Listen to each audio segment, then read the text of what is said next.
Éternel Dieu Tout-Puissant, c'est encore une très grande grâce et opportunité d'être en vie en ce jour et nous t'en sommes infiniment reconnaissants. Merci pour ce moment d'exhortation. Merci pour ce moment où tu viens encore parler à nos cœurs. Merci de nous conduire dans toute la vérité en éloignant toute forme de confusion au nom puissant de Jésus-Christ. Amen. Bien-aimés, que Dieu vous bénisse. Nous prenons la parole de Dieu aujourd'hui dans Actes chapitre 12. Actes chapitre 12, nous ferons la lecture du verset 1 jusqu'au verset 17. Je suis dans l'édition de Louis II. Vers le même temps, le roi Hérode se mit à maltraiter quelques membres de l'Église et il fit mourir par l'épée Jacques, frère de Jean. Voyant que cela était agréable aux Juifs, il fit encore arrêter Pierre. C'était pendant les jours des pains sans levain. Après l'avoir saisi et jeté en prison, il le mit sous la garde de 4 escouades, de 4 soldats chacune, avec l'intention de le faire comparaître devant le peuple après la Pâque. Pierre donc était gardé dans la prison et l'Église ne cessait d'adresser pour lui des prières à Dieu. La nuit qui précéda le jour où Hérode allait le faire comparaître, Pierre, lié de 2 chaînes, dormait entre 2 soldats et des sentinelles devant la porte gardaient la prison. Et voici un ange du Seigneur survint, et une lumière brilla dans la prison. L'ange réveilla Pierre et le frappant au côté et en disant « Lève-toi promptement ». Les chaînes tombèrent de ses mains. Et l'ange lui dit « Mets ta ceinture et tes sandales ». Et il fit ainsi. L'ange lui dit encore « Enveloppe-toi de ton manteau et suis-moi ». Pierre sortit et le suivit, ne sachant pas que ce qui se faisait par l'ange fut réel et s'imaginant avoir une vision. Lorsqu'ils eurent passé la première garde, puis la seconde, ils arrivèrent à la porte de fer qui mène à la ville et qui s'ouvrit d'elle-même devant eux. Ils sortirent et s'avancèrent dans une rue. Aussitôt, l'ange quitta Pierre. Verset 11. Revenu à lui-même, Pierre dit « Je vois maintenant d'une manière certaine que le Seigneur a envoyé son ange et qu'il m'a délivré de la main d'Hérode et de tout ce que le peuple juif attendait. » Après avoir réfléchi, il se dirigea vers la maison de Marie, mère de Jean surnommé Marc, où beaucoup de personnes étaient réunies et priaient. Il frappa à la porte du vestibule et une servante nommée Rhode s'approcha pour écouter. Elle reconnut la voix de Pierre et dans sa joie, au lieu d'ouvrir, elle courut annoncer que Pierre était devant la porte. Ils lui dirent « Tu es folle ». Mais elle affirma que la chose était ainsi. Et ils dirent « C'est son ange ». Cependant, Pierre continuait à frapper. Ils ouvrirent et furent étonnés de le voir. Pierre, leur ayant de la main fait signe de se taire, leur raconta comment le Seigneur l'avait tiré de la prison et il dit « Annoncez-le à Jacques et aux frères ». Puis il sortit et s'en alla dans un autre lieu. Que toute la gloire soit rendue à Dieu seul au nom de Jésus-Christ. Une fois de plus, bien-aimés, soyons tous bénis. Voilà un passage très bien connu par certains qui m'écoutent,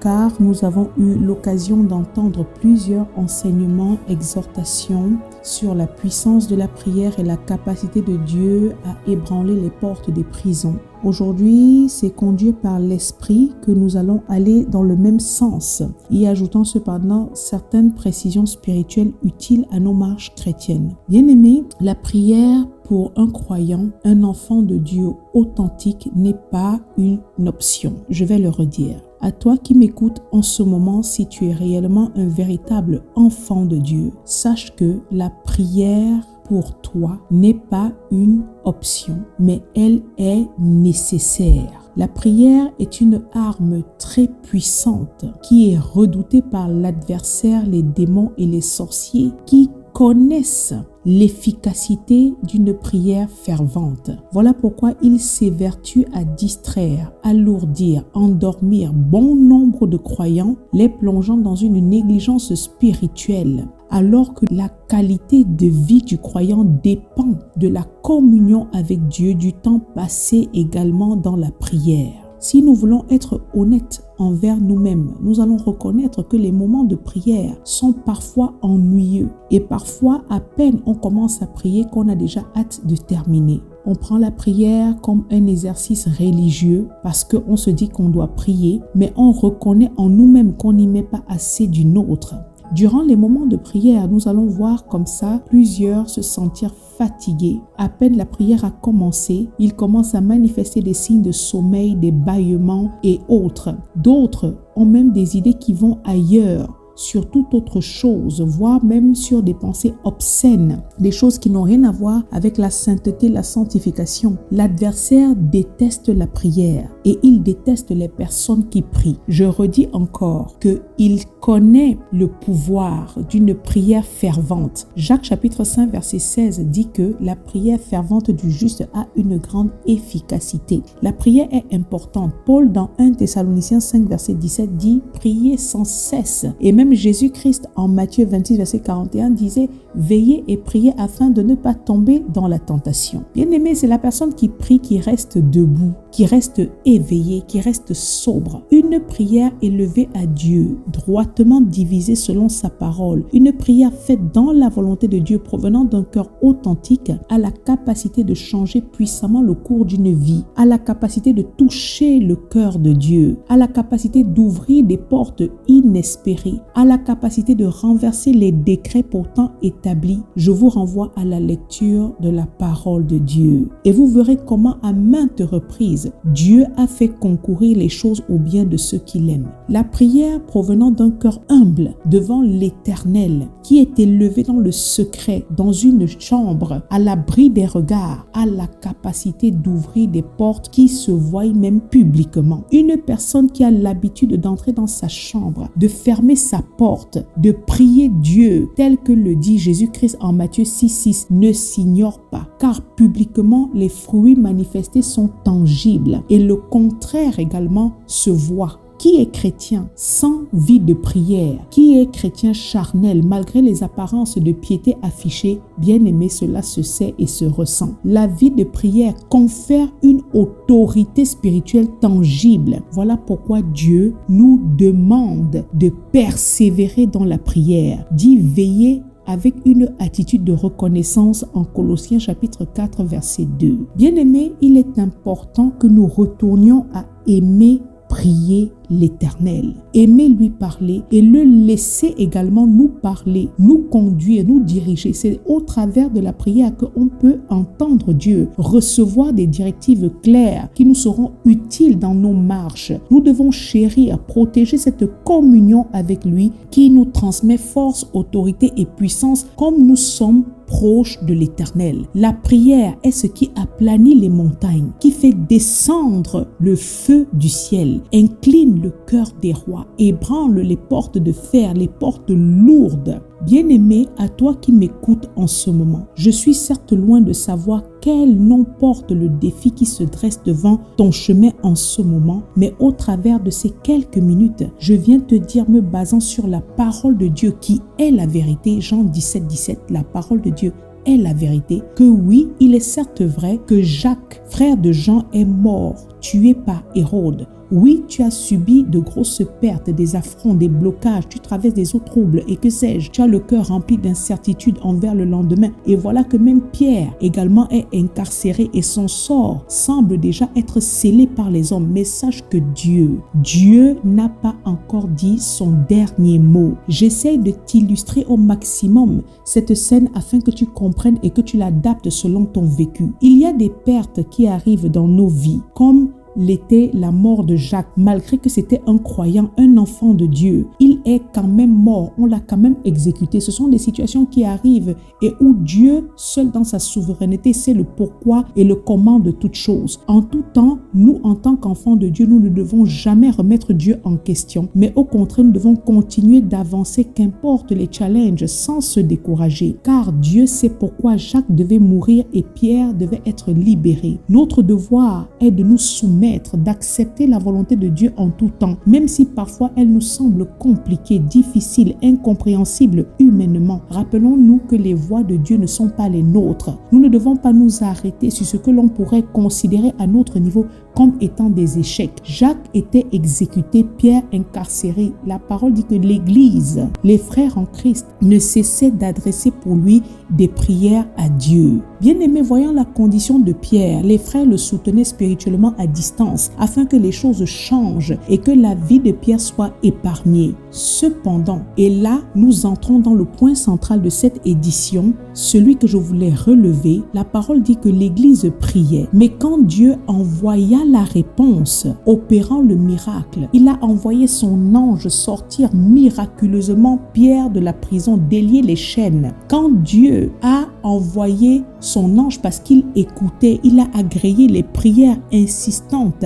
ferventes de l'Église à l'endroit de Pierre. Il a ouvert miraculeusement la porte de fer, la porte d'acier, que Pierre en est sorti et s'est présenté au domicile de Marie, mère de Jean, surnommé Marc, où beaucoup de personnes étaient encore là réunies et continuaient de prier, et que Pierre est arrivé sur place, qu'il a frappé à la porte du vestibule, la porte en bois. Il y eut hésitation avant de lui ouvrir la porte. Bien-aimés, retournons à prier, oui, mais ne le faisons pas de manière religieuse, sans être conscients, sans réaliser que Dieu est grand, que Dieu est tout-puissant, qu'il est fidèle, qu'il opère encore des prodiges, des miracles en notre faveur et que ses voies ne sont pas les nôtres. Le problème est que parfois nous prions, mais nous prions sans être focalisés, sans visualiser l'exaucement, sans croire que Dieu nous écoute réellement et qu'il nous répond favorablement. Pas de la manière que nous nous attendons, mais il répond à sa manière à lui. Parfois nous prions, mais quand l'exaucement arrive, quand Pierre se présente derrière la porte,